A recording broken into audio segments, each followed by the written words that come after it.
আসসালামু আলাইকুম রহমতুল্লাহ। সুপ্রিয় দর্শক, গত রাতে 11 দলীয় জোটের আসন বন্টন সম্পূর্ণ হয়েছে। তো 11 দলের মধ্যে 10 দলই সেখানে উপস্থিত ছিলেন, কিন্তু চরমোনাই পীর আসেনি কেউ। তো চরমোনাই পীরের জন্য 50 আসন রেখে দিয়ে বাকিগুলো আসন বন্টন করা হয়ে গেছে। তো সেখানে একটা মজার ঘটনা ঘটেছে, সেটা একটু পরে বলতেছি। এর আগে দেখে নিই কোন দল কত আসন পেল। আপনারা স্ক্রিনে লক্ষ্য করেন, বাংলাদেশ জামাতে ইসলামী 179 আসন, জাতীয় নাগরিক পার্টি এনসিপি 30, বাংলাদেশ খেলাফত মজলিস 20, শুধু Khelafat Majlis 10, লেবারেট Democratic party LDP 7, আমার বাংলাদেশ পার্টি মানে এবি পার্টি 3, বাংলাদেশ নেজামে ইসলাম 2, বাংলাদেশ ডেভেলপমেন্ট পার্টি 2। তো চরমোনাই পীরের জন্য 50 আসন রেখে দিয়ে জামাতে ইসলামী এই আসন বন্টন করেছে, মানে 10 দলের জোট একত্র হয়ে। তো জামাতে ইসলামী এখনও আশাবাদী যে চরমোনাই পীরের দল আমাদের সাথে আসবে। এই কারণেই জামাতে ইসলামী এই 50টা আসন রেখেই আসন বন্টন করেছে। তো প্রিয় দর্শক, আমরা যে নিউজটা পেলাম যে আজকে বিকেলেই চরমোনাই পীরের তাদের বৈঠক আছে, ওই বৈঠক শেষে তারা ফাইনালি জানিয়ে দিবে যে জামাতে ইসলামের সাথে তারা থাকবে কি থাকবে না। তো এখন একটা জিনিস চিন্তা ভাবনা করে দেখেন, জামাতে ইসলামী কিন্তু উদার মনের পরিচয় দিয়েছে। জামাতে ইসলামী ইচ্ছা করলে এখানে সবগুলো আসনই বন্টন করে দিতে পারত, কিন্তু জামাতে ইসলামী এখন আশাবাদী যে চরমোনাই পীর আসবে, এবং চরমোনাই পীরের প্রতি সম্মান রেখেই এই 50টা আসন রেখে কিন্তু আসন বন্টন করেছে, যেহেতু সংবাদ সম্মেলন ডেকেছে। তো এখন দেখা যাক চরমোনাই পীর আসে কি আসে না। যেহেতু আজকে এদের আছে, সংবাদ সম্মেলন আছে বিকাল 3টায়। তো 3টার পরেই জানা যাবে যে আসলে এরা থাকবে কি থাকবে না। যদি না থাকে তাহলে কি হবে, না থাকলে জামাতে ইসলামী যে 50টা আসন এখানে চরমোনাই পীরের জন্য রাখা হয়েছিল, এই 50টা আসন জামাতে ইসলামী কিছু নেবে এবং অন্যান্য দলকেও দিবে। তো জামাতে ইসলামীর 179 আসন আছে, আরও মোটামুটি হয়তো 200 পার করে নেবে, তখন আরও ভালো হবে। চরমোনাই পীর আসলেই যে জামাতে ইসলামের এতটাই উপকার হবে, আর চলে গেলে যে জামাতে ইসলামের জন্য এতটা ক্ষতি হবে, তা কিন্তু না। তো প্রিয় দর্শক, এখন আসি যে একটা ঘটনা ঘটে গেছে। জামাতে ইসলামী যে একটা উদার মনের পরিচয় দিয়েছে জামাতের আমির, সেটা একটু আপনাদের বলি। গতকালকে সেই সংবাদ সম্মেলনে সর্বপ্রথম বক্তব্য দেন মামুনুল হক। তো মামুনুল হক বক্তব্য শেষ করে তিনি আমিরে জামাতকে মাইক্রোফোন দেন এবং তিনি ঘোষণা দিয়ে দেন যে এখন আমিরে জামাত বক্তব্য দেবেন। তো আমিরে জামাত মাইক্রোফোন নিয়ে বললেন, না, আমি বক্তব্য দেওয়ার আগে এই জুলাই আন্দোলনের যারা নেতৃত্ব দিছে, জুলাই আন্দোলনকে ধারণ করে তাদেরকে একটু সুযোগ দিতে চাই, নায়েদ ইসলামকে দেয়।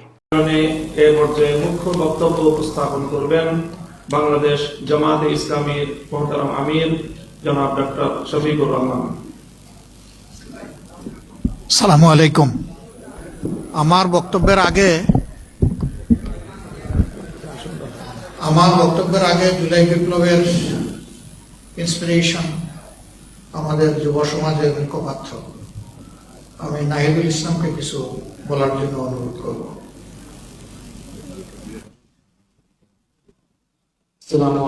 তো নাহিদ ইসলাম তার বক্তব্য শেষ করে যখন মাইক্রোফোন আবার আমির জামাতকে দেয়, তখন আমির জামাত বলে, না, আমি এখন বক্তব্য দিব না। তার আগে এলডিবি চেয়ারম্যান কর্নেল অলি সাহেবকে দেওয়া হলো। তো অলি সাহেব বক্তব্য দিলেন, এরপর আমির জামাত বক্তব্য দিলেন। বক্তব্য দেওয়ার শেষে আমির জামাত বলতেছে যে আসন বন্টন যেটা আমরা 10 দল মিলে সমঝোতায় এসেছে এবং চরমোনাইয়ের জন্য যে 50 আসন রেখে দিয়েছি, তো এটার ঘোষণা করবেন সৈয়দ আবদুল্লাহ মোহাম্মদ তাহের। এখন আবদুল্লাহ মোহাম্মদ তাহের ছিল মানে লাইনের একদম এই দিকে, বাম দিকে, অনেকটা দূরে এগে, কিন্তু বাংলাদেশের যতগুলো মিডিয়া সবার মাইক্রোফোন বুমগুলো ছিল আমিরে জামাতের সামনে। তো আমিরে জামাত মাঝখানে ছিল। তো এখানে কি ঘটনা ঘটলো, যখন আবদুল্লাহ মোহাম্মদ তাহেরকে মাইক্রোফোন দেওয়া হলো, দেওয়ার পরে তিনি কথা বলতে লাগলেন, তখন মিডিয়ার কর্মীরা বলতেছে সাউন্ড আসতেছে না, আপনি ওখান থেকে কথা বললে তো আমাদের বুমে সাউন্ড পাবে না, তাহলে কি করা লাগে? তখন আমিরে জামাত নিজে উঠে গেলেন। নিজে উঠে গিয়ে ওখানেই সৈয়দ আবদুল্লাহ মোহাম্মদ তাহেরকে জায়গা করে দিলেন। দেখেন কতটা সম্মান দিতে জানে যে লোকটা এরকম করে জনগণের জন্য উঠে, যে এই কয়েকজন সাংবাদিকের জন্য উঠে, যে কারণ যদি আমিরে জামাত উঠে না যায় তাহলে তো এই সংবাদগুলো মিডিয়ায় যাবে না। এই কারণে আমিরে জামাত উঠে চলে গেলেন এবং আব্দুল্লাহ মোহাম্মদ তাহেরকে এখানে বসতে দিলেন নিজের সিট ছেড়ে দিয়ে। তো চলুন আমরা ভিডিওটা দেখি। বিসমিল্লাহির রহমানির রহিম। নাহমাদুহু ওয়া নুসাল্লি আলা রাসূলিল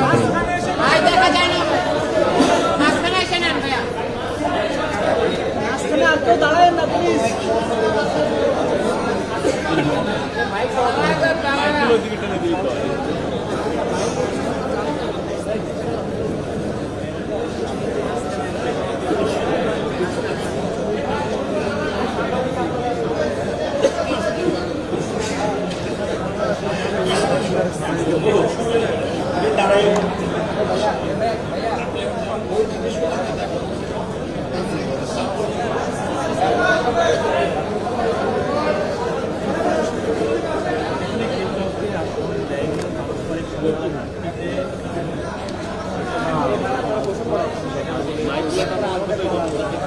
সুপ্রিয় দর্শক, আপনারা ভিডিওটা দেখলেন, আশা করছি বুঝতে পেরেছেন। মানে এই ভিডিওটা সোশ্যাল মিডিয়াতে ছাড়ার পর পুরা সোশ্যাল মিডিয়া ভাইরাল হয়ে গেছে। অনেকে বলতেছে যে আমিরে জামাত এতটা উদার মনের আমরা আগে জানতাম না। তো এই লোকেরা যদি বাংলাদেশের শাসন ক্ষমতা যদি তাদের হাতে যায় তাহলে দেশটা কত সুন্দর হতে পারে, আপনারা চিন্তা ভাবনা করেছেন? তো দর্শক, এখন একটু চরমনায়ের মুরিদদের দিকে যাব। চরমনায় আমার এক ফ্রেন্ড লিস্টে এক চরমনায়ের মুরিদ আছে, সে সবসময় জামাত ইসলামের বিরুদ্ধে বিষোদ্গার করে থাকে। তো আজকে সংবাদ সম্মেলনে আমিরে জামাতের পিছনে একজন মহিলা ছিল, সে সাংবাদিক সম্ভবত মহিলা ছিল। এই কারণে আমিরে জামাতকে এরা তুচ্ছ তাচ্ছিল্য করে মানে 1 ঘন্টার মধ্যে প্রায় 8-10টা পোস্ট করেছে আমার এই ফ্রেন্ড লিস্টে। আরও তো চরমনায় মুরিদের কথা বাদই দিলাম, আমার ফ্রেন্ড লিস্টে যে আছে এরটাই আপনাদের একটু দেখায়, আপনারা স্ক্রিনে লক্ষ্য করেন। এর নাম হচ্ছে এমডি আল মাসুম। এ পোস্ট করলো প্রথমে যে টাটকা অলি আর আল্লাহর অলির মধ্যে পার্থক্য এটাই, মানে ওই মহিলার পাশে বসেছে এই কারণে।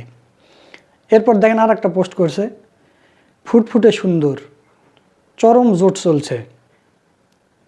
এরপর দেখেন আর একটা পোস্ট, এটা কি মদিনার ইসলাম না মওদুদের ইসলাম, মানে ওদের পিছনে যে সাংবাদিক মহিলা আছে এটা নিয়ে বলতেছে।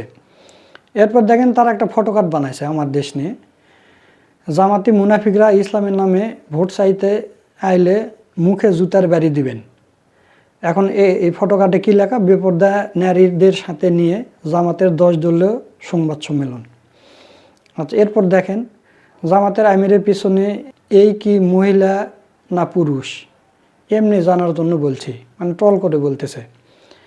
এরপর দেখেন আলহামদুলিল্লাহ ইসলামী আমিরের পাশেই ইসলামী হুর বসা।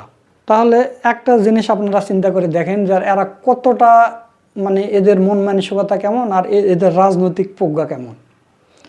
তো এর পোস্টে আমি একটা কমেন্ট করেছি যে চরমনায় পীর যে 143 আসনে এ গ্রেডে আছে, তো চরমনায় পীর যদি 143 আসন জিতে যায় তাহলে তো সরকার গঠন করবে।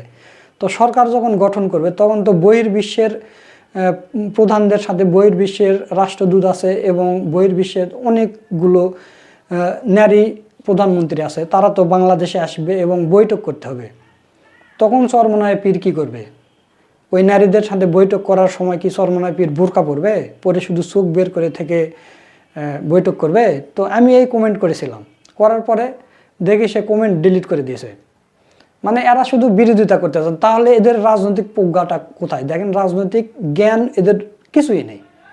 একজন সাংবাদিক মহিলা সাংবাদিক আসছে, তো তাহলে জামাতের আমির কি তাকে ওখান থেকে বের করে দেবে যেখান থেকে সরে যাও? তো যদি জামাতের আমির যদি মহিলা সাংবাদিকদেরই যদি নিরাপত্তা না দিতে পারে, তো তাহলে ক্ষমতায় আসলে তো নারীদের কোনো নিরাপত্তাই থাকবে না। চরমনায়ের মুরিদেরা যে এরকম আচরণ করতেছে, তো তাহলে বাংলাদেশের নারী সমাজ চরমনায়ের পীরকে ভোট দেবে? আপনারা চিন্তা করেন। এই হলো এদের রাজনৈতিক জ্ঞান এই মুরিদদের। তো প্রিয় দর্শক, এখন দেখার বিষয় যে আজকে বিকেল 3টায় যে চরমনায়ের যে সংবাদ সম্মেলন আছে, এই সংবাদ সম্মেলন থেকে কি আসে, তারা স্পষ্ট ঘোষণা দেয় কিনা যে আমরা জোটে থাকবো অথবা থাকবো না। এটা হচ্ছে জানার পরে আমি আরেকটা ভিডিও করে আপনাদের জানিয়ে দেওয়ার চেষ্টা করব। তো সব মিলে আজকের ভিডিওটা আপনাদের কাছে কেমন লেগেছে তা অবশ্যই কমেন্ট করে জানিয়ে দেবেন। ভিডিওটা ভালো লাগলে শেয়ার করবেন।